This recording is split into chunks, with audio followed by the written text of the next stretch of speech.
हाय, hello, नमस्ते. श्री स्वामी समर्थ. पूजा dairy ब्लॉगमध्ये आपले स्वागत आहे. ही मोगऱ्याची वेल आहेत बघा. डबल मोगरा पण आहे आणि आमच्याकडे सिंगल मोगरा पण आहे. दोन्ही पण प्रकारचे मोगरे आहेत आमच्याकडं. आणि उन्हाळ्याचं सीझन चालू झाला म्हणजे मार्च पाडव्याच्या आधी आधी सुरुवात होती मोगऱ्याच्या म्हणजे झाडांना फुलं लागण्यासाठी. आणि एवढ्या गच्च कळ्या भरल्या होत्या. मी सकाळी उठली म्हणजे रात्री झोपतानाच असं की भरपूर वास सुटलेला. मग म्हणलं वास मोगऱ्याचा, मग म्हणलं फुलं आली असतील, उमलली असतील रात्रीच्या वेळेला. मग परत सकाळी उठून बघितलं तर काय भरपूर अशा फुलं उमललेली होती. मग आता म्हणलं थोडासा व्हिडिओ घ्यावा त्याचा म्हणून घेतला. आणि परत बघा रामफळीचा पानगळ किती झाली. आता पूर्ण नवीन पालवी फुटत असते म्हणूनच रामफळ पूर्ण भुंडी झाली म्हणजे सगळा पाला गळून गेलता त्याचा. आणि परत झेंडूची फुलं, दारात झेंडूची फुलं 2च झाडं आलेत, त्याला एवढी अशी झेंडूची फुलं निघालेली होती. म्हणलं ठेवण्यापेक्षा आपलं तोडून देवाला वाहिलेली बरी म्हणून ही केलतं, तोडून घेतलेली सगळी फुलं. आणि परत मग किचनमध्ये आले आंघोळ वगैरे करून. मग भांडी वगैरे मांडली. रात्री आम्ही मी घासून तशीच भांडी भरून ठेवलेली असतात म्हणून आज सकाळी उठून आपलं भांडी मांडून घेतली जागच्या जागेला. परत मग कणिक मळायची होती. मग कणिक मळून घेतली बघा. कणिक मळताना मग माझ्या लक्षात आलं की ह्यांना जायचं होतं लवकर कामावर. मग म्हणलं आधी कणिक मळून घेतली, जरा वेळ भिजायला ठेवली म्हणजे 10 मिनटं बी नसेल भिजली. मग आपलं तेवढी भिजली की लगेचच 2 चपात्या केल्या ह्यांच्या पुरत्या. यांना म्हणलं जेवा तुम्ही आता आणि मग जावा म्हणलं कामावर, कारण का डबा नेत नाहीत.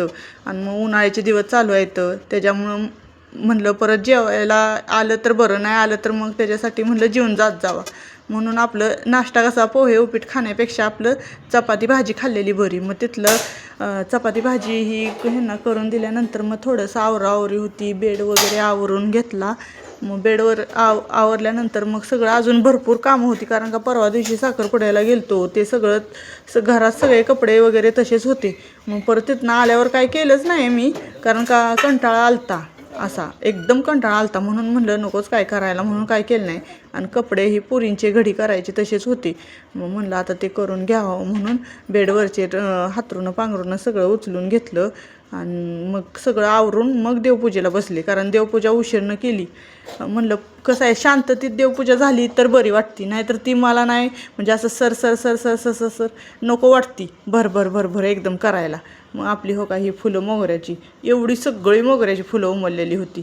मग आणली सगळीच तोडून, झेंडूची आणली, जास्वंद आणली, 1-2 प्रकारची आहेत फुलं, त्याच्यामुळं देवघर एकदम प्रसन्न वाटते. मग आता दुपारच्या वेळेला सगळी कामं घरातली आवरली, फरशा वगैरे सगळं पुसून घेतलं, कट्टा धुवून घेतला. आणि म्हणलं आता मशीनवर बसावं. मग आता मशीनवर बसून लय काम पेंडिंग होतं, तरी पण काय बसूच वाटणं झालं. ह्या 15 दिवस गॅप पडल्यानंतर आता मशीनवर बसण्याची इच्छाच होईना झाली. पण तरी पण म्हणलं आपलं काम आपल्यालाच करावं लागणार आहे, आता करू नाहीतर नंतर करू. म्हणून मी परत घेतलं. उशांचे कवर शिवायचं होते मला, म्हणजे बाहेरचेच होते आलते. मग म्हणलं घ्यावं शिवून, म्हणून ते त्याच्यासाठी बसली बघा. आणि किती 6 उशांचे कवर शिवले. हो का, हे उशांचे कवर आणि एकदम विकत सारखे दिसत होते.